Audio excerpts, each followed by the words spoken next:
வாலிப நாளில் தேவனை தேடி ஓடி வா, ஆவி உன்னை அழைக்கிறார் இயேசுராஜனே. பாவம் உன்னை தொடருமே, சாபம் கொல்லுமே, உன்னின்ப லாபம் எல்லாமே சாபம் காலம் நீதுவே. வாலிப நாளில் தேவனை தேடி ஓடி வா, ஆவி உன்னை அழைக்கிறார் இயேசுராஜனே.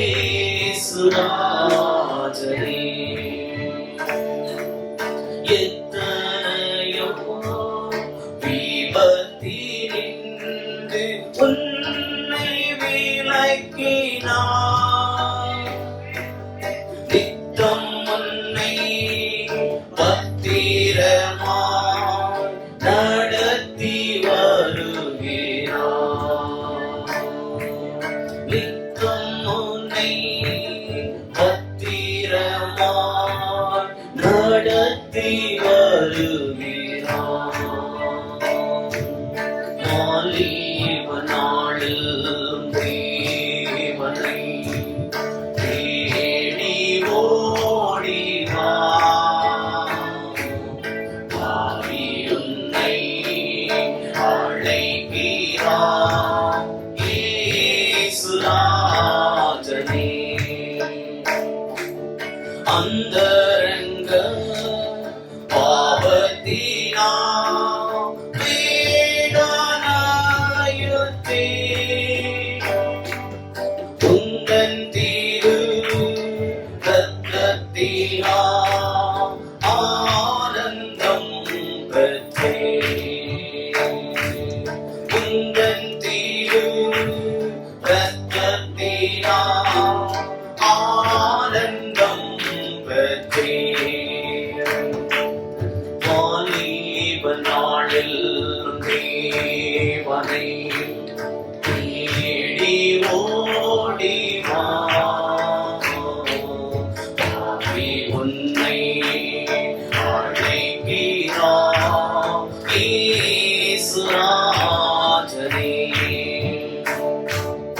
உன்னகோர பாவம் எல்லாம் சுமந்து தீர்த்தாரே, வன்கொலையின் வாதையெல்லாம் மகிழ்ந்து சாகித்தாரே, வன்கொலையின் வாதையெல்லாம் மகிழ்ந்து சாகித்தாரே. வாலிப நாளில் தேவனை தேடி ஓடி வா, ஆவி உன்னை அழைக்கிறார் இயேசுராஜனே.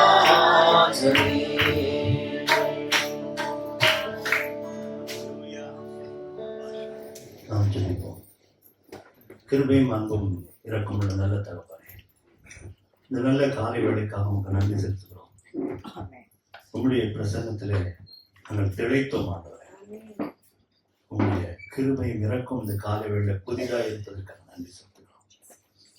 உங்களுடைய வார்த்தையாகிய இந்த மன்னாவை நீர் எங்களுக்கு தந்த ஆசீர்வாதம், அடியேனை மறைத்து கர்த்தர் நீர் வெளிப்படும்படிய ஜனங்களுக்கு தேவையான வார்த்தைகளை நீர் வைத்திருக்கிறேன்.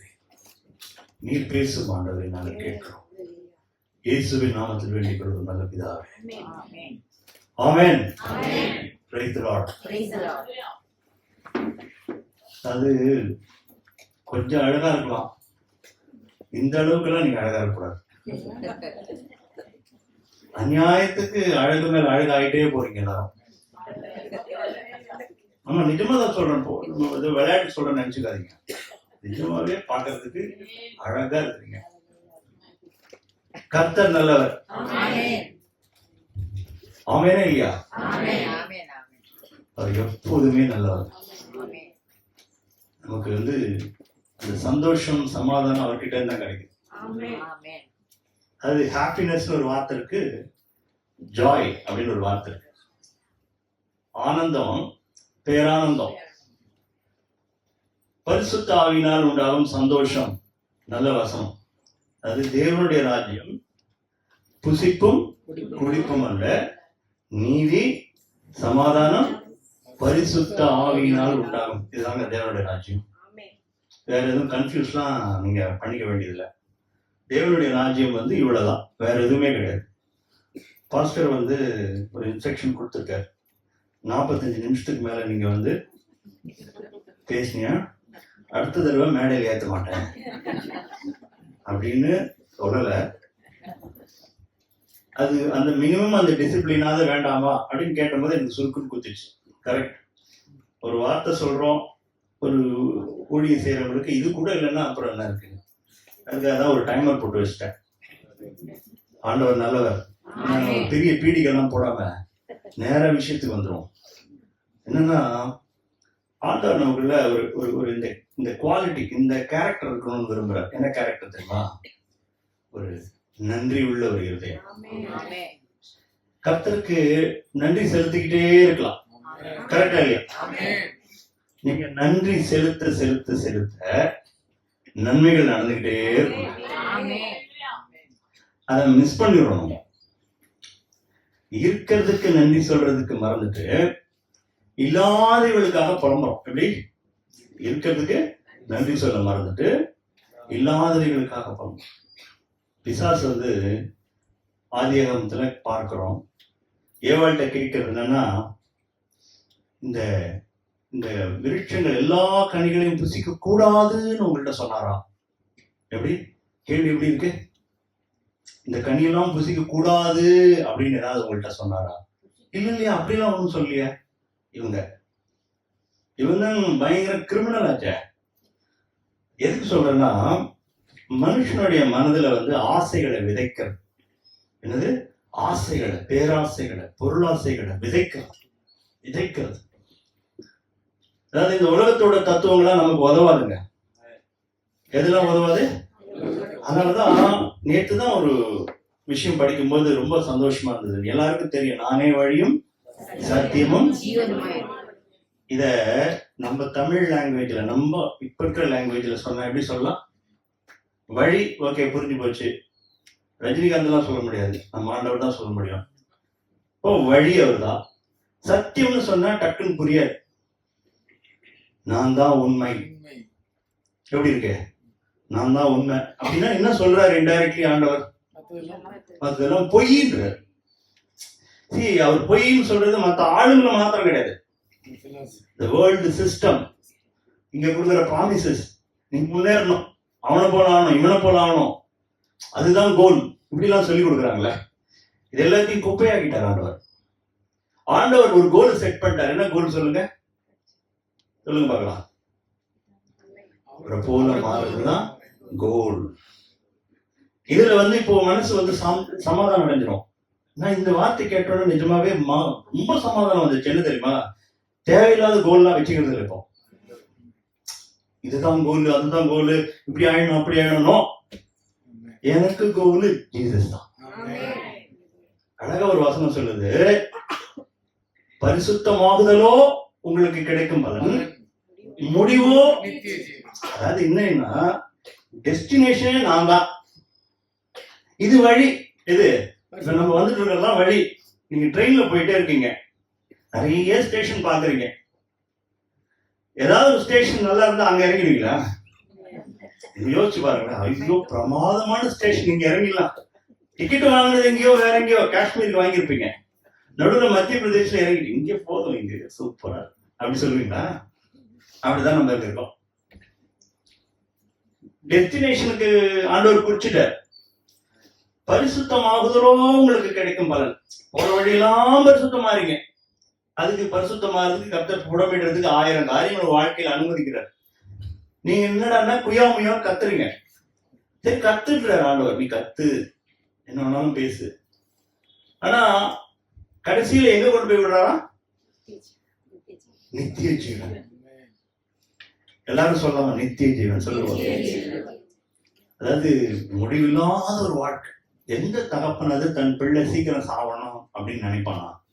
கொஞ்சம் யோசிச்சு பாருங்க. என் பிள்ளை கொஞ்ச நாள் இருந்தா போதுங்க, ஒரு 30 வருஷம், அதுக்கப்புறம் சேர்த்துட்டா நிம்மதியா இருக்கும் அப்படின்னு நினைப்பீங்களா? என்னோட வயசு ஜாஸ்தியா இருக்கணும், அவன் பிள்ளையும் நான் பார்த்துட்டு போகணும், அவன் பிள்ளையும் பார்த்துட்டு போகணும். இத்தனை பேராசை இருக்கா இல்லையா? நிறைய பேர் பாக்குறாங்க, கொள்ளு பேர அதுக்கு அடுத்த பேரனையும் பார்த்துட்டு தான் போறாங்க. அப்படி இருக்கிற நமக்கே இவ்வளவு ஆசை இருக்குன்னா, தேவாதி தேவன் எல்லாருக்கும் மேலானவர், அவருக்கு நம்ம ரொம்ப நாள் இருக்கணும்னு ஆசை வராதா? வருமா வராதா? ஆக்சுவல் பிளானே கர்த்தருடையது நம்ம பர்மனண்டா வாழறதுதான். ஏன் சொல்றேன்னா, நீ சாப்பிடுகிற நாளிலே சாகவே சாவாய் அப்படின்னு யார்கிட்ட சொல்ற? ஆதாம் கேவாளுக்கு சொல்ற. அப்ப சாகவே சாவா, நீ செத்துட்டாங்களாங்க. டெத் இனிஷியேட் ஆயிடுச்சு. எப்படி? உங்களுக்குள்ள ஸ்டார்ட் ஆயிடுச்சு. இந்த மாதிரி இந்த கவுண்ட் டவுன் ஸ்டார்ட் ஆகிற மாதிரி என்ன ஆயிடுச்சு? Count down started. நீ சாக போறடா, நீ வந்து ஸ்பிரிச்சுவலி டெட் ஆயிட்ட. இன்னும் கொஞ்ச நாள் ஆனா உயிரும் போயிடும், பாடி தூக்கி புதைச்சிருவாங்க. ஆனா கர்த்தருடைய சிந்தையில என்னவா இருந்தது? நம்ம நித்திய ஜீவன், அவரோடு கூட இருக்கணும். அவருக்கு சாவே கிடையாது, அப்புறம் அவர் பிள்ளைக்கு சாவே கிடையாது. இந்த பூமியில செத்துருவோம். நீங்க வேற டீச்சிங்க்கு போயிடாதீங்க. வேற டீச்சிங்ல குழப்பற கும்பல்லாம் இருக்குதுங்க இந்த ஊர்ல. இங்கேயே பர்மனண்டா இருந்து இங்கே கார் ஓட்டிங்கன்னா சுத்தி இருக்கணும்னு ஆசை. அதெல்லாம் நடக்காது. 2ஆம் மரணம்னு ஒண்ணு இருக்கு, முதல் மரணம் ஒண்ணு இருக்கு. நமக்கு மட்டும்தான் முதல் மரணம், 2ஆம் மரணம் நமக்கு கிடையவே கிடையாது. ஆமென் சொல்லலாமா? ஏன் கிடையாது? ஏன்னா கர்த்தரோட பர்மனண்டா இருக்க போறோம். அதுக்கு சிந்தை உள்ளவர்களா நம்ம எப்போதுமே அந்த மைண்ட் இப்பயே இருக்கும். நீங்க கிறிஸ்துவுடனே கூட எழுந்தது உண்டானால் பூமியில் உள்ளவர்கள் அல்ல, அவரிடத்துல வீட்டிருக்கிற அந்த காரியங்களிலேயே நீங்க நாட்டம் உள்ளவர்களா இருக்கு. புரியுதா உங்களுக்கு? ஒரு வசனம் சொல்லி ஆரம்பிக்கிறேன். சங்கீதத்தின் புஸ்தகம். ஆக்சுவலி நான் சொல்ல வந்தது வேற, ஆனா கர்த்தர் எப்போதுமே ஆரம்பத்தில் ஏதாவது 1-2 வேர்டு சில காரியங்கள் சொல்ல வைக்கிறார். சங்கீதம் 100வது சங்கீதம் 4வது வசனம் வாசிங்க. அவர் வாசல்களில் துதியோடும் அவர் பிரகாரங்களில் புகழ்ச்சியோடும் பிரவேசித்து அவரை துதித்து அவருடைய நாமத்தை ஸ்தோத்திரியுங்கள். அவருடைய இங்கிலீஷ்ல யாராவது வாசிக்கலாம், இன்னும் நல்லா இருக்கும். Enter his gates with thanks இருக்கும். வாசிங்க. Enter into his gates with thanksgiving and into his courts with praise. Be thankful to him and bless his name. இப்போ அவருடைய கேட்ஸ்க்குள்ள சந்தோஷமாய் தேங்க்ஃபுல் ஹார்ட்டோட நுழையணும்னு போட்டிருக்கு. துக்க முகத்தோடு இல்ல. எப்படி போனோம்? சந்தோஷமா தேங்க். அது எப்படி பிரதர் எல்லா நேரத்துல எப்படி போக முடியும்? நீங்க கேட்கிற கேள்வி மைண்ட் வாய்ஸ் கேட்டுச்சு. எல்லா நேரத்துல எப்படி போக முடியும்? அப்படிலாம் முடியாது. துக்கமா அவ்வளோ பிரச்சனையில நம்ம மாட்டிட்டு இருக்கும்போது நம்ம எப்படி சந்தோஷமா தேங்க்யூ லார்ட் சொல்ல முடியுமா அப்படின்னு நீங்க கேட்கறீங்க. கரெக்டா? ஆனா பைபிள் என்ன சொல்லுது? எல்லாவற்றிலையும் எப்பொழுதும் 2 விஷயம். ஒண்ணு டைம், இன்னொன்னு மேட்டர். மேட்டர்லயும் சந்தோஷமா இரு. ஏன் சொல்லுங்க? ஏன் அப்படி போட்டு சொல்லுங்க பார்க்கலாம். ஒரே ஒரு ஆன்சர் தான், கர்த்தர் நல்லவர். கர்த்தர் கெட்டவரா இருந்தா நீங்க இதை நம்ப வேண்டாம். எல்லாத்தையும் சோத்திரம் பண்ண வேண்டிய அவசியம் கிடையாது. கர்த்தர் தான் நல்லவராச்சே. அப்ப நல்லவரா இருந்தா நல்லதுதான் அனுமதிச்சிருப்பாரு வாழ்க்கையில. அவரிடத்தில் அன்பு கூறுகிறவர்களுக்கு சகலமும் நன்மைக்கு ஏதுவாதான் நடக்குதுங்க. கன்ஃபார்ம் அது. ஆமென் சொல்லாமா? மாற்றமே கிடையாது. உங்க வாழ்க்கையில இப்ப நடக்கிறது நல்லதுக்கு. நல்லதுக்கு உங்க வாயிலிருந்து ஜீவனை பேசிக்கிட்டே இருக்கு. என்ன பேசணும்? ஜீவனை பேசுங்க, நன்மையானதை பேசுங்க, நடக்க போறதை பேசுங்க, கர்த்தரை துதிங்க. துதி என் வாயில எப்போதும் இருக்கணும். எனக்கு ஒரு ஐயாவை தெரியும், நம்ம ராஜரத்னம் ஐயா, நல்லா எல்லாருக்குமே தெரியும். அவர்கிட்ட நீங்க எது சொன்னாலும் சரி கர்த்தர் நல்லவர் தான் சொல்றாரு. அவர் ஏதோ சும்மா பேச்சுக்கு சொல்றாருன்னு நினைச்சேன் நான். அதை அவருடைய ஆட்டிடியூடவே மாத்திட்டாரு. நம்ம மைண்ட்ல எப்போதுமே வாயில என்ன வரணும்? ஏதாவது பிரச்சனை சொன்னா கர்த்தர் நல்லவர். கர்த்தர் நல்லவர், கர்த்தர் நல்லவர், இதை சொல்லிக்கிட்டே இருக்கும். நமக்குள்ள என்ன இல்லைன்னா அந்த நன்றி உள்ள இருதயம் இல்ல. நிறைய நேரம் அதனாலதான் நமக்கு பிரச்சனைகள் வரும். ஒரு 10 குஷ்டரோகிகள் இருந்தாங்க. ஆண்டவர்கிட்ட வந்து ஐயரே, ஆண்டவரே என்ன பண்ணுங்க, சுகமாக்குங்க அப்படின்னு வந்தார். லூக்கா எழுதின சுவிசேஷம் 17 அதிகாரம் வந்து வாசிச்சிருவோம். 17 அதிகாரம் 12-18 வரைக்கும் வாசிங்க.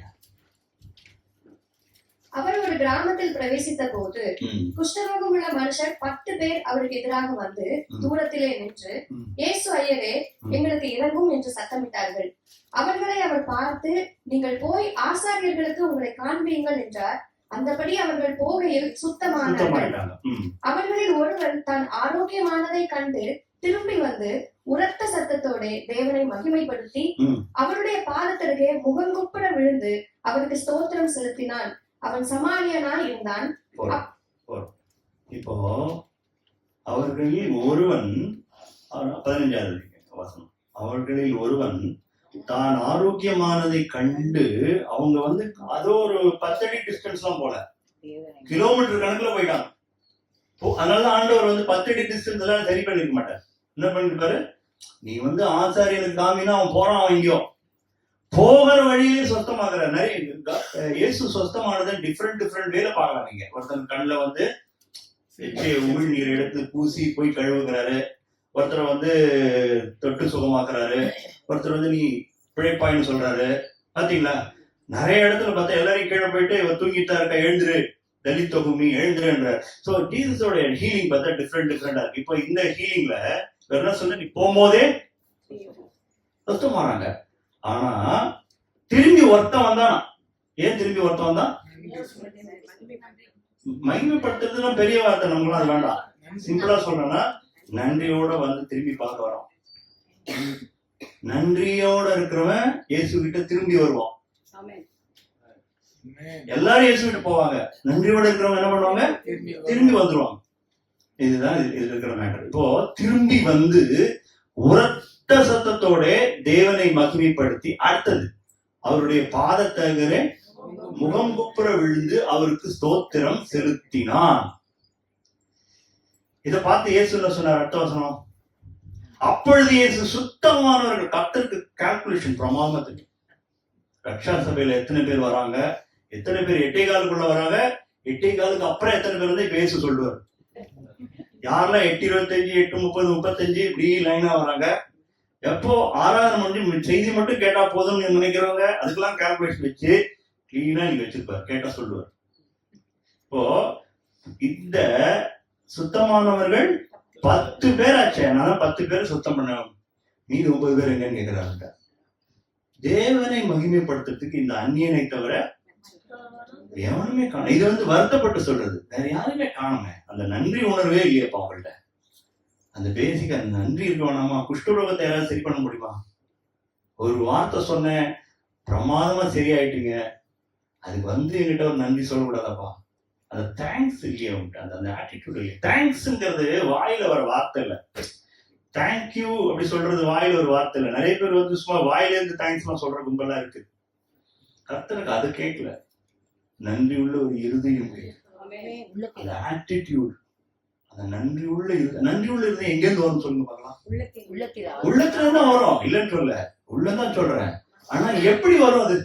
அதுக்கு சோர்ஸ் என்ன? ஹாப்பியாரவங்க நிறைய பேர் இருக்காங்க, ஆனா தேங்க்ஸ் சொல்லாதவங்களும் இருக்காங்க. எப்போ வரும் தெரியுமா? தாழ்மையா இருந்தா வரும். எப்படி? தாழ்மையா இருந்தீங்கன்னா அதுதான் சோர்ஸ். நீங்க தாழ்மையா இருந்தீங்கன்னா நன்றி சொல்லாம இருக்க மாட்டீங்க. நிறைய பேர் நன்றி பெரியவங்களுக்கு சொல்லுவாங்க, சின்னவங்களுக்கு சொல்ல மாட்டாங்க. அது தெரியுமா உங்களுக்கு? நீங்க உங்க ஹஸ்பண்ட்ஸ்க்கு, ஒய்ஃப்க்கு சொல்றீங்களா நன்றி? சொன்னா சந்தோஷம். உங்க பசங்களுக்கு நீங்க நன்றி சொல்லுவீங்களா? அது வந்து ஆள் முக்கியம் கிடையாது, ஆள் மேட்டர் கிடையாது. டேக் இட் ஃபார் கிராண்டடா எல்லாத்தையும் எடுத்துக்க முடியாது. இன்னைக்கு நான் இருப்பதும் நிர்மூலமாகாது இருப்பதும், நான் சொல்றேன், உங்களுக்கு 1000 பிரச்சனை இருக்கும், ஏகப்பட்ட விஷயம், டேர்ம்ஸ் அண்ட் கண்டிஷன்லாம் வச்சிருப்பீங்க, ஏகப்பட்ட லிஸ்ட் வச்சிருப்பீங்க, ஒரு பெரிய ஒரு ப்ரொவிஷன் ஸ்டோர் பில்லு மாதிரி. நான் சொல்றேன், ஆனா எவ்ரிடே மார்னிங் உயிரோடு இருக்கிறதுக்கு எனக்காவது நன்றி சொல்லிருக்கீங்களா? Very simple. பேசிக் ஒண்ணு சொல்லணும்னா எதுக்கு சொல்லணும்? நான் உயிரோட இருக்கேன். உன்னை உயிரோட எதுக்கு தெரியுமா வச்சிருக்காரு? எதுக்கு சொல்லுங்க? இன்னைக்கும் உங்களை சாட்சியா வைக்கிறதுக்கு, அவரை போல மாத்துறதுக்கு உங்களுக்கு ஒரு வாய்ப்பு கொடுத்துருக்காரு. ஆமீன் சொல்லாமா? இன்னைக்கு எனக்கு ஒரு வாய்ப்பு கொடுத்துருக்காரு. எதுக்கு? அவர் போல வாழறதுக்கு. அவரை போல வாழறதுக்கு எனக்கு ஒரு வாய்ப்பு கொடுத்துருக்காரு கர்த்தர். அதுக்கு பேசிக் திங்க் தேங்க்ஸ் சொல்ல வேண்டாமா? தெசலோனிக்கேயர் வாசிக்கிறோம் 5:18 வாசிங்க.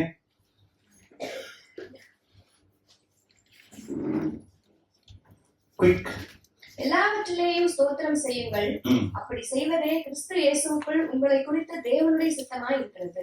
என்ன சித்தம்? எல்லாவற்றிலேயும் ஸ்தோத்திரம் செலுத்துங்கள், அப்படி செய்வதே. இங்க பாருங்க, அடுத்தது அதே மாதிரி ரோமர்ல பவுல்ல 5:20 சொல்றாரு. வாசிங்க. ரோமர் 5:20. மேலும் மீறுதல் பெருகும்படிக்கு நியாயப்பிரமாணம் வந்தது, அப்படி இருந்தும் பாவம் பெருகிற இடத்தில் கிருபை அதிகமாய் பெருகிற்று.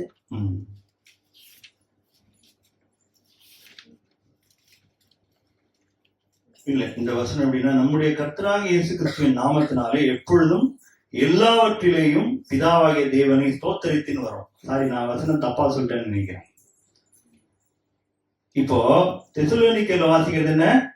நீங்க எல்லாவற்றிலும் ஸ்தோத்திரம் செலுத்துங்கள், அப்படி செய்வதே கிறிஸ்து இயேசுவுக்குள் உங்களை குறித்து தேவனுடைய சித்தம். அவர் எதிர்பார்க்கிறார், நீங்க தேங்க் பண்ணணும்னு எதிர்பார்க்கிறார். எல்லாமே எனக்கு நல்லதுதான் ஆண்டவரே அப்படின்னு நீங்க ரெக்கக்னைஸ் பண்றீங்கன்றதுக்காக அவர் எல்லாத்துக்கும் தேங்க்ஸ் உங்கள்ட்ட இருந்து எதிர்பார்க்கிறார். இந்த இடத்துல ரோமர்ல இவர் சொல்றாரு, என்ன சொல்றாரு? எல்லாவற்றிலும் எப்பொழுதும். இந்த வாயில என்ன இருக்கணும்? நீங்க இதை பண்ணி பாருங்க உங்க லைஃப்ல. இதை பண்ணி மட்டும் பார்த்துட்டு நீங்க எனக்கு சொல்லுங்க. நான் பிரைசிங்லயே காரியம் முடிச்சுட்டு போயிடுறேன் இப்பெல்லாம். நிஜமா சொல்றேன், டெய்லி ப்ராப்ளத்துக்கு வெறும் பிரைசிங்லயே வேலை முடியுது. உட்காந்து ரொம்ப பிரச்சனை, 360 டிகிரி ட்ரபிள் இருக்கு, உட்காந்து ஒன்னும் பண்ண மாட்டேன். என்ன பண்ணுவோம் சொல்லுங்க? ரொம்ப நன்றி. பிரேயர் கூட வேண்டாம், அந்த ஒரு இந்த காரியத்துக்காக அப்படிலாம் கூட கஷ்டப்படவே வேண்டாம். நன்றியுள்ள இதயத்தோட எனக்கு கர்த்தர் இன்னைக்கு இந்த காரியத்தை அனுமதிச்சிருக்கா நன்றி. அது யோபு சொல்றான், கர்த்தர் கொடுத்தார், கர்த்தர் எடுத்தார், கர்த்தர் கொடுத்தா மட்டும் ஸ்தோத்திரம் சொல்லாதீங்க, எடுத்தாலும் ஸ்தோத்திரம். கொடுத்தாலும் நல்லது, இல்ல இப்படி சொல்லுங்க, கொடுத்தா நல்லது, எடுத்தா ரொம்ப நல்லது. புரியுதா உங்களுக்கு? அப்போ எதுவுமே ஒருத்தர் கர்த்தர் கொடுக்குறாரு உங்கள்கிட்ட, கர்த்தர் எடுக்கிறார். எடுக்கும் போது கோவப்படாதீங்க, வருத்தம் அடையாதுங்க, மனம் அடிவாக காக்காதீங்க. என்ன சொல்லுங்க? நன்றி ஆண்டவரே. உமக்கு தெரியும், அதுதான் ஏன் நல்லவர் சொல்லுங்க, உமக்கு தெரியும் ஆண்டவரே, வாழ்க்கையில வந்தது உமக்கு தெரியும், நீங்க பண்ணீங்கன்னா அது கரெக்டா தான் இருக்கும். அப்படி ரெகக்னைஸ் பண்ணணும் லைஃப்ல. இன்னொரு வசனம் வாசிப்போம், 2 தீமோத்தேயு. இதுக்கு அப்படியே ஸ்ட்ரெயிட் ஆப்போசிட். 2 தீமோத்தேயு 3ஆம் அதிகாரம் 2-5 வசனம் கடகடன் வாசிப்போம்.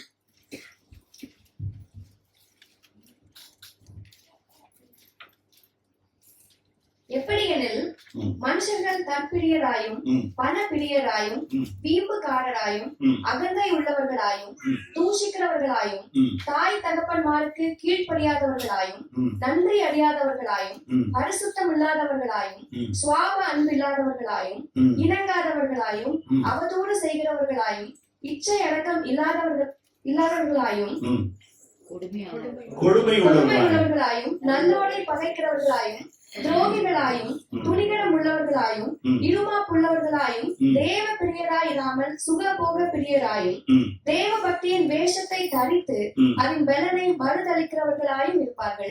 இப்போ நீங்க முதல்ல ஆரம்பிக்கும் போது மனுஷன் ஆரம்பிச்சோன்னா யாரையோ சொல்றாரு போல இருக்கு பவுல்னு நினைச்சிருப்பீங்க. கடைசியா வராது பாருங்க, தேவ பக்தியின் வேஷம்னா நான் தான் கிறிஸ்டியன், நான் தான் ஆண்டவரோட புள்ள அப்படின்னு நான் சொல்லிக்கிறேன். ஆனா என்னெல்லாம் இருக்கு என்கிட்ட? என்னெல்லாம் இருக்கு? இந்த லிஸ்ட்ல இருக்கிறது எல்லாத்துலயும் அட்லீஸ்ட் ஒரு 75% என்கிட்ட இருக்கா இல்லையா? சரி, நான் தாய் தகப்பன்மாருக்கு கீழ்ப்படியாத, அது ஒரு வசனம் ஒண்ணு நமக்கு தான் இன்னைக்கு டாபிக் ஓகேயானது ஒண்ணு இருக்கு. நன்றி அறியாதவர்களாயும் இருக்கிறார். One of the mark of unbeliever, தேவன் மேல பிரியம் வைக்காதவனுடைய அடையாளம் என்னது? நன்றி அறியாதவன், நன்றி கெட்டவன். நம்ம சொல்றோம்ல, யாராவது செஞ்சு ஏதாவது உதவி செஞ்சா நன்றி கெட்டவங்களா இருக்காங்கப்பா. எவ்வளவு செஞ்சிருக்கோம், கொஞ்சமாவது நன்றி இருக்கா அவங்களுக்கு? ஆக்சுவலி நாம நினைக்க கூடாது இந்த மாதிரி. ஏன் சொல்லுங்க? அந்த நன்றிக்காக நீங்க வேலை செஞ்ச மாதிரி ஆகும். உங்களுக்கு வந்து நன்றி செலுத்தணும் அப்படின்னு நீங்க நினைக்கிறீங்க, வேண்டான்றாங்க. நன்றி செலுத்தாதபடிதான் ஆண்டவர் வேறுண்டே வைக்கிறார் உங்களுக்கு. எங்களை உடைக்கிறதுக்கு தான் வைக்கிறார். அந்த நன்றிக்கு தான் நீ வேலை செஞ்சியா அப்படின்னு நம்மளை கேட்கிற மாதிரி இருக்குது. அவங்க எப்படி வேணாலும் இருந்துட்டு போட்டோம், ஆனா நம்ம எப்படி இருக்கணும்? ஆண்டவர்கிட்ட நன்றி உள்ளவர்களா இருக்கணும். அது one of the mark of believer. கர்த்தருடைய பிள்ளையுடைய ஒரு ஒரு அடையாளம் என்ன? எனக்கு எப்போதும் அந்த நன்றி அறிதல் இருந்துகிட்டே இருக்கும். கெட்டது நடந்தாலும் நல்லது நடந்தாலும், கெட்டது நடந்தா கொஞ்சம் சோகத்தோட நன்றி சொல்லுங்க, அவ்வளவுதான். வேற ஒன்றும் கிடையாது. அப்பயும் நன்றி தான் சொல்லணும். தூஷிக்கிற வார்த்தையோ முறுமுறுக்கிற காரியங்களோ எதுவும் உங்க வாயிலிருந்து வரக்கூடாது. இப்போ பரிசுத்தம் இல்லாதவர்கள், சுபாவ அன்பு இல்லாதவர்கள், தற்பிரியர். தற்பிரியர்னு யாரு? எனக்கு எல்லாம் நடந்தா போதும், எனக்கு வேணும், என்ன பிரியப்பட்டது, எப்படி தன்னையே பிரியப்படுத்துற ஒரு வாழ்க்கை. அவனுக்கு நன்றியே இருக்காது, நன்றியே இருக்காது. இன்னொருத்தரை பத்தின கன்சர்னே இல்லாத ஒரு வாழ்க்கை. பணப்பிரியர், வீம்புக்காரர், அகந்தை உள்ளவர், தூஷிக்கிறவர், தாய் தகப்பன்மாருக்கு கீழ்ப்படியாதவர், பரிசுத்தம் இல்லாதவர். இத்தனை லிஸ்ட் இருக்கு. இத்தனை லிஸ்டையும் கொடுத்து அதுல ஒரு விஷயம் முக்கியமா கொடுக்குறாரு, ஒரு மோசமான விஷயத்துல நன்றி அறியாதவர்களாயும் இருக்கிறார். நாமளும் அப்படி இருக்கலாமா? யோசிச்சு பாருங்க. கொஞ்சம் இருந்துட்டா நம்ம எவ்வளவு பெரிய பாவி ஆயிடும். கர்த்தர் செய்த நன்மைகள் கொஞ்சமா நஞ்சமா நம்ம கொஞ்சம் யோசிச்சு பாருங்க. ரட்சிக்கப்பட்டதே பெரிய நன்மை தானே. இருக்கிறதுலயே பெரிய மிரக்கல் புதிய ஏற்பாடுல என்னது? ரட்சிக்கப்படுறது. எனக்கு அந்த அற்புத செயலியே, இருந்த மிரக்கல் செயலியெல்லாம் சொல்லாதீங்க. நீங்க உங்களை நீங்க சபையில உட்கார வச்சிருக்க அதுவே பெரிய விஷயம். எத்தனை பேர் ஆமென் சொல்லுவீங்க? இன்னைக்கு என்ன சபையில வச்சிருக்காரு? அவருடைய பரிசுத்த சபைங்க. அவருடைய பரிசுத்த சபை, அவருடைய பிள்ளைகள் நம்மலாம், அவருடைய கம்யூனிட்டி. இந்த கல்லின் மேல் என் சபையை கட்டுவேன், பாதாளத்தின் வாசல்கள். அப்படி அவருடைய கனவு மாதிரி, அது ட்ரீம் மாதிரி. ஜீசஸ் இப்படிதான் வரணும்னு எதிர்பார்த்திருக்க ஒரு ஆர்மி, அவருடைய சேனை நம்பலாம். புரியுதா உங்களுக்கு? அப்படி நம்மள அங்க வச்சிருக்கிறாரு. நம்ம எப்படி இருக்கணும்னா இந்த மாதிரி குட் குவாலிட்டிஸ் நமக்குள்ள இருக்கணும்னு எதிர்பார்க்க. அடுத்த வசனம் வாசிப்போம். ரோமருக்கு எழுதின நிருபம் 1வது அதிகாரம் 21வது வசனம் வாசிங்க. அவர்கள் தேவனை அறிந்தும் அவரை தேவன் என்று மகிமைப்படுத்தாமலும் ஸ்தோத்திரியாமலும் இருந்து தங்கள் சிந்தனைகளினாலே வீணரானார்கள். உணர்வில்லாத அவர்களுடைய இருதயம் இருளடைந்தது. அவர்கள் இடத்துல நம்மள போட்டுக்கணும். யாரையோ சொல்றாங்க போல் இருக்கு, நமக்கு சம்மந்தம் நிறுத்துறாதீங்க, நம்மளுக்கு தான் போட்டிருக்கு எப்போதுமே. அவர்கள் தேவனை அறிந்தும், நம்மள அறிந்திருக்குமா இல்லையா? அறிந்திருக்குமா இல்லையா? அறிந்தா நான் என்ன பண்ணணும்? அடுத்த வேலை மகிமைப்படுத்தணும், நன்றி செலுத்த. ரெண்டும் ஒண்ணுதான். மகிமைப்படுத்துறது, நன்றி செலுத்துறது. அப்போ நான் மகிமைப்படுத்தாமல் இருந்தா என்ன ஆகும்? வேதத்துல போட்டிருக்கு. நான் மகிமைப்படுத்தாமலும் ஸ்தோத்திரியாமலும் இருந்தால் என்ன ஆகும்? சிந்தனை வீணாப்படும், அப்புறம் உணர்வில்லாமல் போயிடும், இருள் அடையும். இருள்னா என்னன்னு உங்களுக்கே தெரியும். நம்மள வெளிச்சத்தின் பிள்ளைகளாய் வெளிச்சம் உண்டாக கிடது. ஃபர்ஸ்ட் வார்த்தை பைபிள் என்னது? ஃபர்ஸ்ட் வார்த்தை ஆண்டவரோட வாயிலிருந்து பிறந்தது என்னது? வெளிச்சம் உண்டாக கடவுள். நமக்குள்ள வெளிச்சம் கொடுத்தாரா இல்லையா? நம்மள இருளின் பிள்ளைகள் கிடையாது, வெளிச்சத்தின் பிள்ளைகள். ஆமென் சொல்லாமா? கர்த்தர் அப்படி நம்மள வெளிச்சத்தின் பிள்ளைகள், மற்றவங்களுக்கு சாட்சியா வச்சிருக்கிறார். அதாவது ஒரு விளக்க என்ன பண்ணணுமா, விளக்கு தண்டின் மேல, லைட் ஸ்டாண்ட் மேல வைக்கணும். எங்க வைக்கணும்? யாராவது எடுத்துன்னு போய் அடியில் வைக்குமான்னு கேட்கிறார். கரெக்டா இல்லையா? எடுத்துன்னு போய் கட்டில் கடியில எல்லாம் மூடி வைக்குமா? எந்த பைத்தியமா அதை செய்யுமான்னு கேட்கிறாரு. அப்ப என்ன சொல்ல வர்றாரு? என்ன சொல்ல வர்றாரு? அதாவது என்னை பார்த்து தலையை பிச்சுக்கணும், என் கூட இருக்கணும். நேரடி எல்லாத்துக்கும் நன்றி சொல்லி சுத்தின்னு இருக்காங்க. பைத்தியமா அப்படி மண்டையை பிச்சுக்கணும். அதாவது நம்மளை பார்த்து நம்ம ஒரு விதமா இருக்கணும். ஓப்பனா சொல்றேன், ஒரு மாதிரியா இருக்கணும். எப்படி இருக்கணும்? நிஜமா சொல்றேன், பைத்தியம்னு நம்மள நினைக்கணும். இவன் பைத்தியம்பா, கடவுள் கடவுள் எப்ப பார்த்தாலும். என்ன 2-3 தடவை எங்க வீட்டுல கேட்டான், பைத்தியமா பிடிச்சிருக்கு அவர் ஏசின்னு இருக்க எப்ப பார்த்தாலும். அப்பா ரீச் ஒரு லெவல் வந்துட்டம்பா. ஏன்னா ஆண்டவரே பைத்தியம் தான் பார்த்தாங்க. அவருக்கு ஏதோ ஆயிடுச்சுன்னு சொல்லி எல்லாம் வந்தாங்க. அது தெரியுமா உங்களுக்கு? ஆவிக்குரியவனை நிதானிக்க முடியாதான், அதான் மேட்டரு. அவன் பார்வையில பைத்தியம்னு சொல்லிட்டானா நீங்க ஸ்பிரிச்சுவலா குரோ ஆயின்னு இருக்கீங்கன்னு. நீ இதுக்கெல்லாம் நன்றி சொல்றான். கெட்டது நடந்திருக்கு, இதுக்கு போய் அவனால நன்றி சொல்லுவான். இப்பயும் கடவுள் நல்லதுன்றான். அவனுக்கு புரியவே புரியாது. நிஜமா சொல்றேன், ரியலி எங்க ஆபீஸ்ல என்ன ஒரு மாதிரியா தான் பாக்குறாங்க. பார்க்கட்டும்ன்றேன், நான் டெமான்ஸ்ட்ரேட் பண்ணி காட்டணும். எதுக்கு? என் இயேசுக்கு நான் தான் டெமான்ஸ்ட்ரேஷன், நான் தான் சாட்சி. ஆண்டவர் சொன்னாரு, எனக்கு நீங்கள் சாட்சிகளா இரு. இதுதான் முக்கியம். நீ சாட்சியா இரு. நீ பணம் சம்பாதிக்கிறது, அந்த காரியம் பண்ற, இந்த காரியம் எல்லாம் ரெண்டாவது, அதெல்லாம் நான் தருவேன். தேவனுடைய ராஜ்யத்தின் நீதியின் தேடு, மற்றவெல்லாம் கூட கூட, இந்த வார்த்தை யூஸ் பண்ணீங்க, கூட ஃப்ரீ. இதெல்லாம் ஃப்ரீ, எல்லாம் ஃப்ரீ. நீங்க எவ்வளவு பணம் காசு வச்சிருந்தாலும் ஃப்ரீ. நீ தேட வேண்டியது இது. எல்லாருக்கும் காமி, எதை தேடணும்னு காமியா வந்து மத்தவங்க பாக்குற வந்து நான் எதை தேடுறேன்னு பாக்கணும். எனக்கு ஒரு எனக்கு நல்ல ஒரு ஃப்ரெண்டு ஒருத்தர் எனக்கு கூட இப்ப ஜாயின் பண்ணியிருக்காரு. உனக்கு கொஞ்சம் கூட பண ஆசையே இல்லை. அப்பாடா, சந்தோஷமா இருந்தது. இது எனக்கு பெருமைப்படுத்துறதுக்கு அவன் பார்த்துட்டு சொல்றான், பண ஆசையே இல்லையே உனக்கு அப்படிங்கிறான். இப்ப இதெல்லாம் தானே சாட்சி. அப்ப ஆனா பணம் சம்பாதிக்கிறேன், அவன் பாக்குறான், பணம் சம்பாதிக்கிறேன், கஷ்டப்படுறேன், உழைக்கிறேன், ஆர்டர் எடுக்கிறேன், வேலை செய்யறேன், பேமெண்ட்ஸ் எல்லாம் பாக்குறான். ஆனா பண ஆசை இல்லைன்னு ஒருத்தர் சொல்றான். அப்ப ஏதோ ஒரு காரியத்தை என்கிட்ட பாக்குறான்ல, நான் இழக்கிறத பாக்குறான்ல. அதாவது பண ஆசை பிச்சைக்காரன் கூட இருக்கும். பணக்காரனுக்கு தான் பண ஆசை இருக்குன்னு நினைச்சுக்காதீங்க.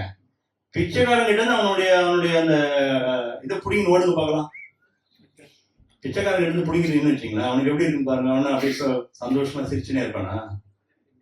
கெட்ட வார்த்தையிலே திட்டுவான் அவங்கள. அப்ப அவனுக்கு மட்டும் பண ஆசை இருக்குதானே செய்யுது. அப்போ எனக்குள்ள அந்த நன்றியுள்ள இருதயம் இருந்ததுன்னா போதும் என்கிற மனதுடனே கூடிய தேவ பக்தி மிகுந்த ஆதாயம். இதான நம்ம படிக்கிறோம், ஆனா விட்டுறோம். போதும் என்கிற மனதுடனே கூடிய. அதனாலதான் யாராவது என்ன பெருக பண்ணுவார், அதை பண்ணுவார், இது பண்ணுனா அந்த மசனெல்லாம் கண்டுக்க மாட்டாங்க. இந்த பெருக பண்ணுவார், இடப்பக்கம் வலது பக்கம் பெருக பண்ணுவார்னா குண்டாதான் ஆகும். அதுதான் சொல்றாங்க போல இருக்கவங்க. இல்ல அது எனக்கு இந்த புதிய ஏற்பாட்டுல அது என்னோட டீச்சிங் கிடையாது.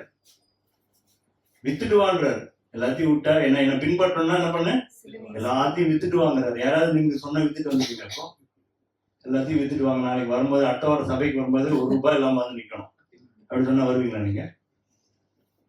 எல்லார்கிட்டையும் கர்த்தர் அதை சொல்லலையே. சகையு கிட்ட அப்படி சொல்லலையே. சகையு பாதிதான் கொடுக்குறான்னா இந்த வீட்டுக்கு, அங்கேயும் சொல்லல நீ எல்லாத்தையும் கொடுத்தாதான். அந்த சகையை கிட்ட அந்த வார்த்தையை சொல்லவே இல்லையே, நீ எல்லாத்தையும் கொடுத்தாதான் உனக்கு ரட்சிப்பு வரும். நீங்க சொன்னாரா? இவனுக்கு மைண்டு பூரா காசுதான் இருக்குது. யாருக்கு? இந்த பயலுக்கு, ரிச் எங்களுக்கு மைண்டு பூரா காசு இருக்கு. ஆனா இயேசுவை ஃபாலோ பண்ணணும்னு ஆசை மட்டும் இருக்கு. ஆனா நல்ல கொஸ்டின் தான். நித்திய ஜீவனை சுதந்திரிக்க நான் என்ன பண்ணணும்? சரியான கேள்வி, கரெக்டான ஆள் கிட்ட. வேற எங்கேயோ தப்பான கேட்கல, இயேசு கிட்ட தான் கேட்கிறான். கரெக்டான கேள்வியோட வந்தா, கரெக்டான ஆள் தான் பார்த்தா, ஆனா கரெக்டானது கிடைக்கல. ஏன்? பொருளாசை. நன்றி அறிதல் இல்லைன்னா இந்த பொருளாசைக்கு லீட் பண்ணும். ரியலி இதுக்கு பின்னாடி இருக்கிற ஆவிக்குரிய அர்த்தம் அதுதான். அடுத்த வசனம், அப்போ இருளடையாதபடி காத்துக்கணும்னா நான் என்ன பண்ணும்? இருளடையாதபடி காத்துக்கலாம் என்ன பண்ணும்? என்னுடைய இருதயம் நன்றி உள்ளவர்களாய் தேவனை மகிமைப்படுத்துவதா எப்போதும். என் தேவனை விட்டு கொடுத்துருவே கூடாதுங்க. என்னுடைய சக மனிதர்கள்கிட்ட என் தேவனை விட்டு கொடுத்துருவே கூடாது. அவர்தாங்க எல்லாம், இயேசுதான் எல்லாம், அவர்தான் என்ன சொன்னாரு. நான் கூச்சப்படுறதே கிடையாது. அவர் தான் சொன்னாரு, என்னை பண்ணக்கூடாதுன்னு சொல்லியிருக்காரு. நான் பொய் சொல்ல முடியாது, இப்படியே சொல்லிடுறது. அவன் என்ன பிசினஸ்ல யாராவது பொய் சொல்லாம இருக்க முடியுமா? அவன் கேட்பான், சொல்லிட்டு போ. நான் சொல்ல முடியாது, என்னால சொன்னா அவன் கூட இருக்க முடியாது. இன்னையோட வாழ்க்கை முடிஞ்சது, அவ்வளவுதான். நான் பொய் சொல்லி அவர் கூட என் இயேசுவை நான் மகிமைப்படுத்திக்கிட்டே இருக்கணும். அதான் என்னுடைய வாழ்க்கையின் லட்சியம். வேற எதுவும் லட்சியம் கிடையாது. இந்த லட்சியத்தை நான் வச்சோன்னா எனக்கு நிம்மதியா இருக்கு மனசு. எனக்கு வேற கோலே இல்லை பாருங்க. இப்ப செத்தாலும், இன்னைக்கு செத்தா நாளைக்கு பால்லாம் சொல்லுவாங்க. அந்த மாதிரி இன்னைக்கு செத்தா கர்த்தருடைய மடியில போய் நிக்கலாம். அவ்வளவுதான், முடிஞ்சு போச்சு. வேற கன்ஃபியூஷனே இல்லை லைஃப்ல. ரொம்ப ஈஸியா ஆகிட்டு போயிட்டாரு இயேசு வாழ்க்கையை. நானே வழி, சத்தியம், ஜீவன் எடுத்துருங்க. ஜீவன் சொன்ன நிறைய பேர் கன்ஃபியூஸ் ஆயிடுவாங்க. நானே வாழ்க்கை. எப்படி? நானே வழி, நானே உண்மை, நானே வாழ்க்கை. அவரே வாழ்க்கையை நீங்க வெட்டியும் வச்சீங்களா, வேற கன்ஃபியூஷனே இருக்கு. கர்த்தர் பிரியப்பட்டதான்ப்பா என்னோட வாழ்க்கை. அவருக்கு பிரியம் இல்லாத நான் எதுவுமே செய்ய மாட்டேன். நான் ஓப்பனா நிறைய தடவை சொல்லியிருக்கேன், ஆண்டவரே நீ தொட்டு கொடுக்காத எதுவுமே எனக்கு வேணாம். எப்படி நீங்க பிளஸ் பண்ணி கொடுக்காத எந்த பொருளும் எனக்கு வேணாம். ரோல்ஸ் ராய்ஸ் காரே கொண்டு வந்து எனக்கு கொடுத்தா கூட, 3 கோடிக்கு கார் கொண்டு வந்து கொடுத்தா கூட, கர்த்தர் தொடாட்ட அந்த கார் எனக்கு வேண்டாம். இதுதான் ஆண்டவர் எதிர்ப்பு. என் பிள்ளை என்ன பண்றான்னு பார்த்துட்டே இருக்க. இந்த இடத்துல அவன் என்ன பேசுறான், இந்த இடத்துல அவன் எப்படி பிஹேவ் பண்றான், என்னை மகிமைப்படுத்துறான், எனக்காக நிக்கிறான். நாங்க ஆண்டவர் நமக்காக நின்னாரா இல்லையா?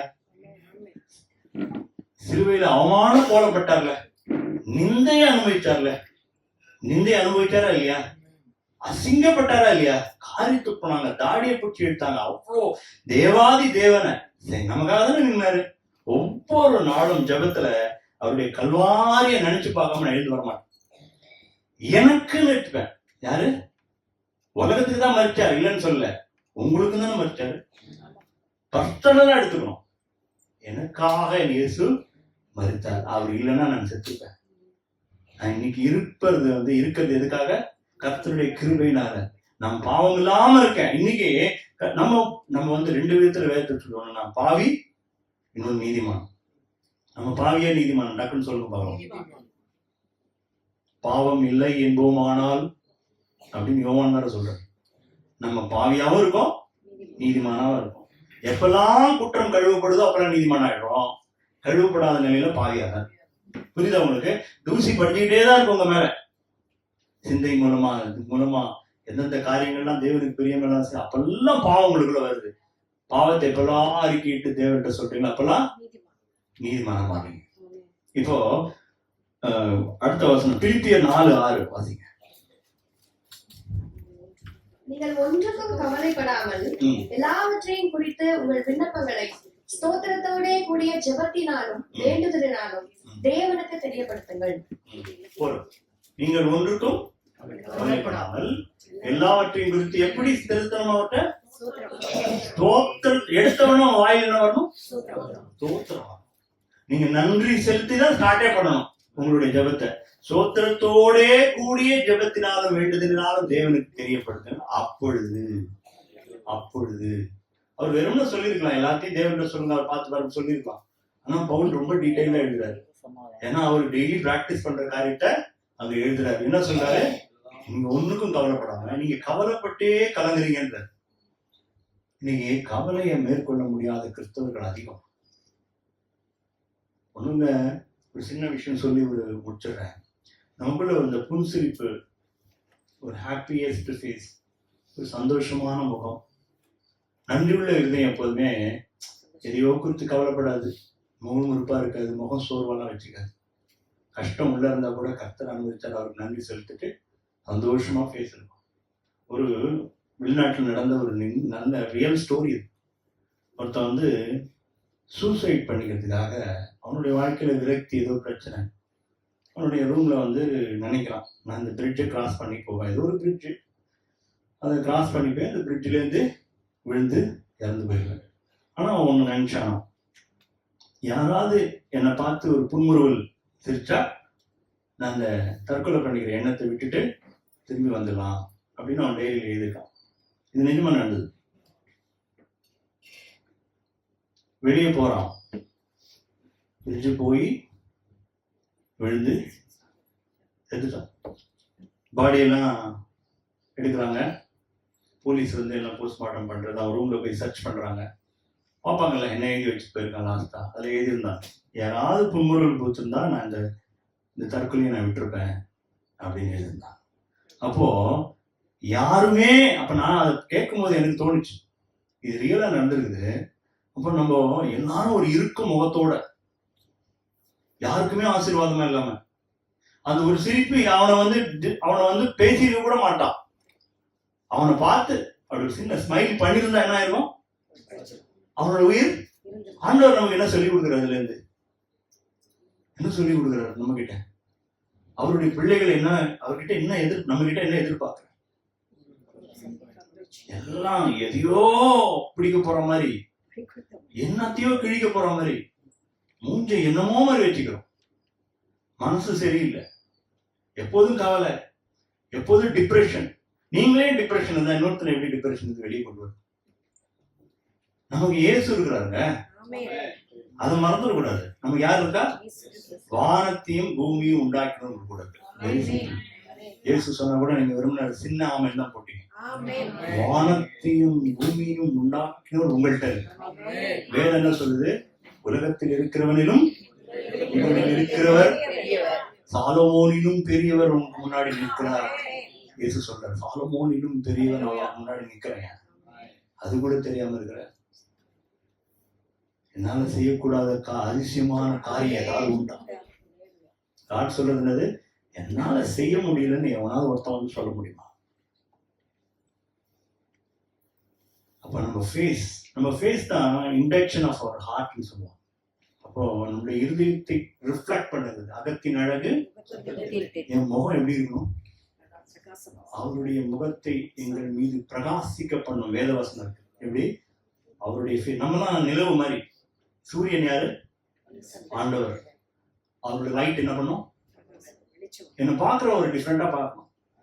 இவங்ககிட்ட ஏதோ இருக்கு, இவர்கிட்ட போனா ஒரு உற்சாகம் அடிக்குது, இவர் என்ன தேட்டர் அப்படியே சோர்ஸ் ஆஃப் ஆறுதல் என்கிட்ட இருக்கணும். ஊழியக்காரன் இருக்கிற ஒரு தகுதி என்னது? ரெடியா நான் கன்சோல் பண்ண ரெடியா இருக்கணும்.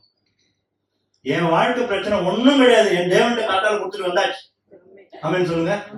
என் பிரச்சனை எல்லாத்தையும் காத்தால அவர்கிட்ட லோட் பண்ணிட்டு நான் வந்தாச்சு. இன்னைக்கு பூரா யாரையாவது ஆசீர்வதிக்க போறேன். எப்படி? இன்னைக்கு போன ஒரு 10 பேராவது ஆசீர்வதிச்சுதான் வருவேன். இதுதான் என் கோல். இப்படி எடுத்து நான் முடிவேன். பணம் கணம் பிரச்சனை கடன் வீடு வாசல் எல்லாம் ஒரு பக்கம் வச்சிருங்க. என் தேவனை இன்னைக்கு நான் போய் டெமான்ஸ்ட்ரேட் பண்றதுதான் என் வேலை. Be serious on that. Jesus காட்டிடணும் அன்னைக்கு எப்படியாவது. வாயில கிடையாது, என்னுடைய எல்லா செயலையும். ஆமென் சொல்லலாமா? அதை பார்த்து அவன் எல்லாம் என்கிட்ட வரணும். என்கிட்ட என்ன? ஆண்டவர்கிட்ட வரணும். நான் ஒரு மேக்னெட் மாதிரி, ஒரு பவர்ஃபுல் மேக்னெட். இவன் எப்படி அந்த சோர்வான இந்த உலகத்துல இவ்வளவு சந்தோஷமா இருக்கான்? சோர்ஸ் வேற எங்கேருந்து எடுக்கிறான்? இவங்க ஆண்டவர் தான் உண்மையான ஆண்டவர். அப்படி வந்துடணும். நெபுகாத்நேச்சர் மாதிரி கன்ஃபியூஸ் ஆயிட்டான் பாத்தீங்களா? தானியேல் கிட்ட நெபுகாத் இவங்க ஆண்டவர் தான் ஆண்டவர். இவன் டெமான்ஸ்ட்ரேட் பண்ணி காமிக்கிறான். போய் அக்னி இதுல போயிட்டு வரான். இன்னைக்கு உற்சாகப்படுத்த வேண்டிய நாமளே எப்படி இருக்கோம்? எப்படி இருக்கோம்? சோர்ந்து கிடக்கணும். இது ஃபெயிலியர் ஒத்துக்க மாட்டீங்களா? நீங்க ஃபெயிலியர் தானே அது. நான் பிரேயர் ரெக்வெஸ்ட் எல்லாம் கொடுக்கறதுலாம் கிடையாதுங்க. வேணான்ற தப்பு கிடையாது. பிரேயர் ரெக்வெஸ்ட் ரொம்ப சோர்ந்து போயிருக்கு, கொடுக்க தப்பு கிடையாது. ஆனா என்ன நோக்கி நிறைய பிரேயர் ரெக்வெஸ்ட் இந்த பிரதர் ப்ரே பண்ணாங்க, பெரிய காரியம் கிடையாது. உற்சாகமா, அதாவது ஒரு வசனம் சூப்பரா இருக்கும். ஊக்கமான வேண்டுதல் மிகுந்த. நான் ஊக்கமா ஒருத்தருக்காக ஜெபிக்கணும்னா நான் எப்படி இருக்கணும்? உற்சாகமா இருக்கணும். கத்துக்குள்ள என்னுடைய ஆவியில நிரம்பி இருக்கணும். நான் மாம்சம் மேலேங்கி இருக்கக்கூடாது. என் வாழ்க்கையில என்ன இருக்கணும்? ஆவி மேலோங்கி இருக்கணும். பரிசுத்த ஆவியில நிறைஞ்சிருக்கணும். தேவான் எப்படி இருந்தானா பரிசுத்த ஆவியில் நிறைந்தவன் ஆயின்னு போட்டு கல்லால் அடிக்கிறாங்க. அவன் முட்டி போட்டு இவங்களுக்காக ஜெபம் பண்ணிட்டு இருக்கான். இயேசு கிறிஸ்துவோட ஆவி கல்லால் அடிச்சு சாவடிக்கிறாங்க. நீங்க நினைச்சு பாருங்க, ஒண்ணு நினைச்சு பாருங்க. நீங்க முட்டி போட்டு உங்களை கல்லால் அடிக்கிறவனுக்கு ஜெபம் பண்றானா அவன் என்ன நிலையில இருப்பான் பாருங்க. அவன் என்ன நிலையில இருப்பான் பாருங்க. நீங்களும் நான் அப்படி இருக்குமா? ஒரு வார்த்தை சொன்னாலே மூஞ்சி தூக்கி வச்சு உட்காந்துருக்கோம். கரெக்டா இல்லையா? உண்மையை சொல்லுங்க. ஒரு வார்த்தை சொன்னா ஒரு நாள் ஃபுல்லா போச்சு. பிசாசுக்கு தெரியும். ஒரு சின்ன தட்டலாம் இன்னைக்கு முடிஞ்சு போச்சு. இன்னைக்கு டே அவுட் உண்டு. ஒண்ணு நான் ஒவ்வொன்னா சொல்றேன். ஒரு டே உங்களுக்கு அவுட் ஆச்சுன்னா நீங்க நஷ்டம்னு அர்த்தம். லாஸ். காசு நஷ்டம். அதனாலதான் ஆண்டவர் இவரு பவுல் சொல்றாரு, எல்லாத்தையும் குப்பையும் நஷ்டம் என்றேன். அதெல்லாம் அவர் அறிகிற அறிவின் மேன்மைக்காக இதெல்லாம் நஷ்டம். எனக்கு இதெல்லாம் வேணாம். எனக்கு அவர் தான் என் முக்கியம் அப்படி நினைக்கிறான் பவுல். இன்னைக்கு ஒரு முடிவு எடுங்க. நான் யாருக்காவது உற்சாகமா, யாருக்காவது ஆசீர்வாதமா, பிரயோஜனமா இருக்க போறேன். இன்னைக்கு நான் வெளியே வந்தேன்னா செம பவரோட வர போறேன். Fully charged. ஃபுல் சார்ஜில் வரணும். பேட்டரி டவுன் மாதிரி வரக்கூடாது. நீங்க ஃபுல் சார்ஜ் ஆவியில நிரம்பி காத்தால. அதுதான் நான் ஜெபிக்க சொல்றேன். நான் ஜெபிக்க சொல்லுங்க. இயேசு இருட்டோட எழுந்து எதுக்கு போறாரு? இயேசு யாரையாவது குணப்படுத்தணும் அங்க உட்காந்து 1 hour ஜெபிக்கிறாரா? ஒரு வார்த்தை சொல்றாரா இல்லையா? எழுந்துரு, போ, வா. இந்த வார்த்தை லாசரு எழுப்புறது கூட ரொம்ப நேரம் கிடையாது. வெளியே வா. இது நடக்குது இயேசுவுக்கு, உங்களுக்கு நடக்குமா? சத்தியமா நடக்கும். என்ன விசுவாசிக்கிறவன் என்ன போல கிரியை செய்வான், எனக்கு மேலையும் செய்வான்ற. எனக்கு மேலையும் செஞ்சுட்டாங்க. அப்போஸ்தலர் செஞ்சாச்சு, எத்தனையோ பேர் செஞ்சாச்சு, எத்தனையோ பேர் உயிரோட எழுப்பிட்டாங்க. இன்னைக்கு நீ வியாதியத்திற்கு சுகப்பட்டது கூட நமக்கு விசுவாசம் கிடையாது. காரணம் என்னன்னா, நம்ம இன்னும் நம்மளுடைய நிலைமை தெரியல. நீங்க ராஜா வீட்டு பிள்ளைன்றது உங்களுக்கு தெரியல, நீங்க தேவனுடைய பிள்ளைன்றது உங்களுக்கு தெரியல. தெரிஞ்சிருந்தும் நீங்க அதை இன்னும் அதுக்குள்ள இன்னும் வளரல. உங்களை உற்சாகப்படுத்ததான் ஆண்டவர் பேசிட்டு இருக்காரு. ஆமென் சொல்லுங்க. உங்களை விட மாட்டார், இந்த சபையில உங்களை விடவே மாட்டார், உங்களை ஒரு வழி பண்ணாம விட மாட்டார். நான் வரும்போதே முடிவோடு தான் வந்தேன். ஆண்டவரே, இந்த ஜனங்களுக்கு அவங்க இருக்கிற கட்டுகள்ல இருந்து விடுதலை ஆகும்பா. ஒரு கட்டுல கூட யாரும் இருக்கக்கூடாது. நான் இப்படி வந்தானேன்னு சொல்லி இன்னைக்கு நீ வெளியே போக கூடாது. என் இயேசு என்னை விடுவித்தார். நான் ஆபிரகாம் கிட்ட சொல்றாரு, நான் ஆசீர்வதிப்பேன், நீ ஆசீர்வாதமா இருப்பா. இது பின்னாடி மைண்ட்ல வச்சுதான் உங்களை ஆசீர்வதிக்கிறார். அவருடைய பிளானை பார்த்துங்க. உங்களை ஆசீர்வதிக்கிறது எதுக்காகனா, ஆசீர்வாதமாய் இருப்பதற்காக. அதை முடிவு பண்ணிக்கங்க. அதாவது ஒருத்தர் சொன்னாராம், இந்த இந்த இந்த பூமி ஆண்டவர் ஃப்ரீயா ரெண்ட் கொடுத்துருக்காரு நம்மள. கரெக்டா இல்லையா? என்னைக்காவது சார்ஜ் பண்றாரா? இப்போ பக்கத்துல ஒரு ஃபிளாட் வாங்கினா 3 கோடி ஆகும்னு. கரெக்டா இல்லையா? நீங்க நிக்கிறதுக்கு அவன் சார்ஜ் பண்றான். எவனோ ஒருத்தன் அவன் அவளுக்கு காசே கொடுக்கல. கரெக்டா இல்லையா? எப்பயோ ஒரு காலத்துல புறம்போக்கெல்லாம் வச்சிருப்பான், அந்த நிலத்தை ஆக்குபை பண்ணுவான், அந்த நிலத்தை இன்னொருத்தனுக்கு விற்பான். என்னது, கடைசியில யாருக்கு காசு போல? அவரோட தானே லேண்டு, அவரு தானே நிலம். யாராவது அவருக்கு போய் ரெண்ட் கொடுத்துருக்காங்களா? இல்லையே. அப்போ ஆண்டவருக்கு ரெண்ட் கொடுக்கறதுக்கு என்ன பண்ணணும்? நீங்களும் நானும் கண்டிப்பா ரெண்ட் கொடுக்கணும். ஒரு ஊழியக்காரர், நல்ல ஒரு பரிசுத்தவானவர், பேர் ஞாபகம் இல்லை, அவர் சொன்னாராம், யாராவது கர்த்தருக்கு இந்த வாடகை செலுத்தணும் நீங்க விரும்புனீங்கன்னா ஒரு காரியம் பண்ணா அவர் வாடகை செலுத்துற மாதிரி, என்ன, மற்றவங்களுக்கு உதவி செய்யும், மற்றவங்களுக்கு ஆசீர்வாதமா இருக்கு. இது ஒண்ணுதான் கர்த்தருக்கு என்ன பண்ண முடியுமா? ரெண்ட் பே பண்ண முடியும். இன்னொன்னு நன்றியோட இருக்கணும். கர்த்தர் எல்லாத்தையும் கொடுத்ததுக்கு காசு போட்டானா நம்ம நிலைமை என்ன ஆகும்? ஒரு பில் ஒண்ணு போட்டு கொடுத்தாருன்னு வச்சுக்கலாம், நிலைமை என்ன ஆகும்? நம்ம நன்றி இல்லை, உண்மையை சொல்றோம். அவரை போல ரிஃப்ளெக்ட் பண்ணதான் நம்மளெல்லாம் ரட்சிப்புக்குள்ள நடத்திருக்காங்க. ஆனா அது ஃபெயில் ஆகும், எவ்ரிடே நம்ம ஃபெயில் ஆகும். நம்ம அவரை போல இல்லை. சேலஞ்ச் எடுத்துக்கணும். அதோட நான் இனி வரைக்கும் இருந்தது போதும்பா, என் சோக பாட்டு சொந்த பாட்டு சொல்லி மற்றவங்களை நான் வெறுப்பேற்ற விரும்பலான்றேன், மற்றவங்களை உற்சாகப்படுத்த போறேன், சாக போறவனை திருப்பி அனுப்ப போறேன். ஆமீன் சொல்லாமா? சாக போறவனை திருப்பி கொண்டு வரணும். செத்தவனையும் ஆண்டவர் திருப்பி கொண்டு வர்றாருங்க. நம்ம சாக போறவனை கொண்டு வர முடியாதா? செத்தவனையும் எழுப்புறாரு. நீ என்ன சாவடிக்கிறது, நான் எழுப்புவேன்னு போய் எழுப்புறாரு. கரெக்டா இல்லையா?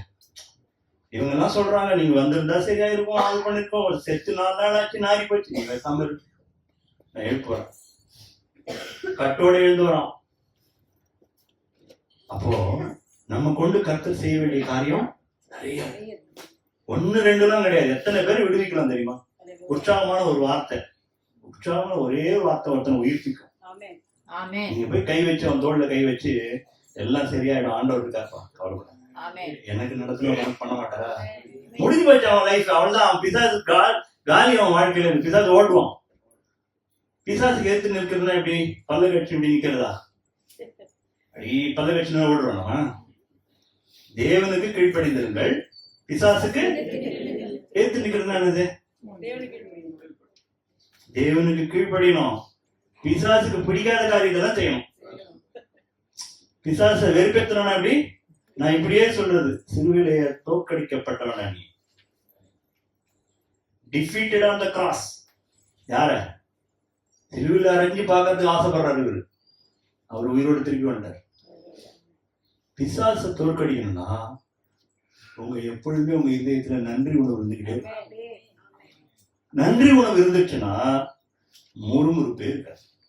நன்றி உணர்வு உங்களுடைய முறுமுறுப்பை ரீப்ளேஸ் பண்ணும். இதை வேணா எழுதி வச்சுங்க.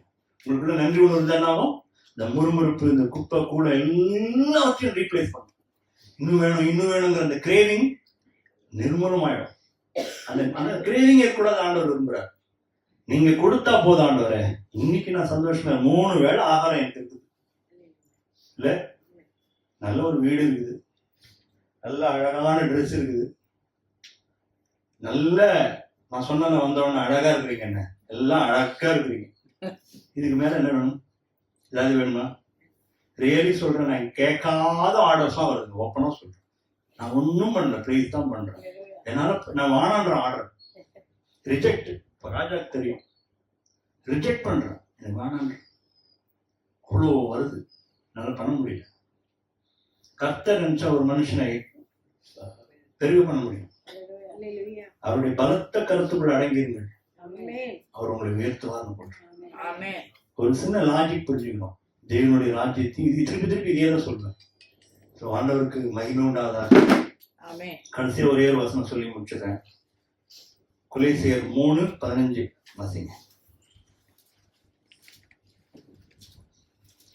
தேவ சமாதானம் உங்கள் இருதயங்களில் ஆழக்கடவது, இதற்கென்றே நீங்கள் ஒரே சரீரமாக அழைக்கப்பட்டீர்கள், நன்றி அறிதல் உள்ளவர்களாயும் இருங்கள்.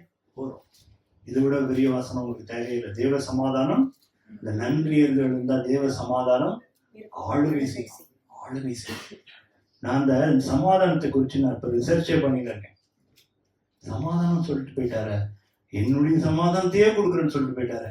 அந்த சமாதானம் இருந்துச்சுன்னா எப்படி இருக்கும்? அந்த ஆங்ஸைட்டியே இருக்காது. என்ன இருக்காது? ஆங்ஷியஸா இருக்க மாட்டீங்க. ஏதாவது பறக்கத்தை பிடிக்கிறதுக்கு அலையிறாங்கல்ல, அந்த மாதிரி எண்ணமே இருக்காது. அதை வாங்கணும், இதை பண்ணணும், அவனை போல இருக்கணும். நோ, என் கோல வேற. அப்ப என் இருதயம் பூரா சமாதானம், அசைக்க முடியாத சமாதானம். பிசாசால ஒண்ணுமே பண்ண முடியாது. அவங்கள அவன் கம்பேர் பண்ணிலாம் காட்டுவான். அத்தனை பழங்களை சாப்பிட்டியா, அதை பாட்டியா, இதை பண்ணியா, இந்த மாதிரி போன் வாங்கினியா, இவ்வளவு வச்சிருக்கியா, ஒண்ணுமே இருக்காது. உங்களுக்கு என்ன வேணும்? தேவ சமாதானம் உங்கள் இருதயத்தில் ஆழக்கடவது, இதற்கென்றே நீங்கள் ஒரே சரீரமாக. நம்மெல்லாம் ஒரே சரீரம். எத்தனை பேர் ஆமென் சொல்றீங்க? ஒரே சரீரம். இப்ப இந்த யாராவது இப்ப சுண்டு விரல் பார்த்தா எல்லாருக்கும் கிண்டலா இருக்கும், இது சின்னதா தானே இருக்கு. சுண்டு விரல் இருந்தாதான் அவங்களுக்கு சொரியத்துக்கு வசதியா இருக்கு. கரெக்ட் தானே? சொரிஞ்சு பாருங்க, நிஜமா சொல்றேன். அப்போ எந்த அவயமே கர்த்தர் நகத்தை நீங்க ஆழமா நகை இல்லைன்னா சொரியவே முடியாது. அப்போ கர்த்தர் எல்லாத்தையும் நன்மையாய் படைச்சிருக்காரு. நான் லாஸ்டா எதுக்கு சொல்றேன்னா, ஒரே சரீரம். இப்ப நான் இப்போ இந்த சகோதரி இருக்காங்கன்னா, அவங்களுக்கு ஒண்ணுன்னா நான் ஒருவருக்கா கொஞ்சம் பார பண்ணணும், எனக்குள்ள கொஞ்சம் அந்த வருத்தம் வரணும். இவங்களுக்கு அடிபட்டுச்சு, இவங்களுக்கு ஒரு பிரச்சனை வந்துருச்சு. கர்த்தர் அதுக்குதான் இந்த இதெல்லாம் சேர்த்து வச்சிருக்காரு. தவிர நான் அதுவும் பறக்கிறது பிடிக்கிறதுக்கோ அம்பானியோ அதானியோ எனக்கு முன்மாதிரி கிடையாது. என் இயேசுதான் எனக்கு முன்மாதிரி. அவரை போல என் வாழ்க்கை இருக்குன்றதுல முடிவெடுத்தோம். கர்த்தர் அப்படி நம்ம நடத்துவாங்க. ஆமென். நம்ம ஜெபிக்கலாம். கிருபையும் எனக்கும் அன்பும் நிறைந்த நல்ல தகவல், உங்களுடைய ராஜ்யத்திற்கு எங்களை தகுதியுள்ளவர்களாய் மாற்றினீர்கள். எப்பேற்பட்ட ராஜ்யம், எப்பேற்பட்ட ஒரு வாழ்க்கைக்கு நீங்கள் எங்களை அழைத்திருக்கிறீர்கள். நாங்கள் இன்னும் குழப்பமும் புலம்பலும் சோர்ந்து போன முகத்தோடு மற்றவர்களுக்கு ஆசீர்வாதமாய் இல்லாமல் நன்றி உணர்வே இல்லாதவர்களுக்கு நாங்கள் வாழ்க்கை நடத்தாதபடி தேவனே, நீ எவ்வளவு வார்த்தைகளால் எங்களை தேற்றுகிறீர். உங்களுடைய வசனத்துக்கு குறைவில்லை ஆண்டவரே, உங்களுடைய ஆகாரத்துக்கு குறைவில்லை.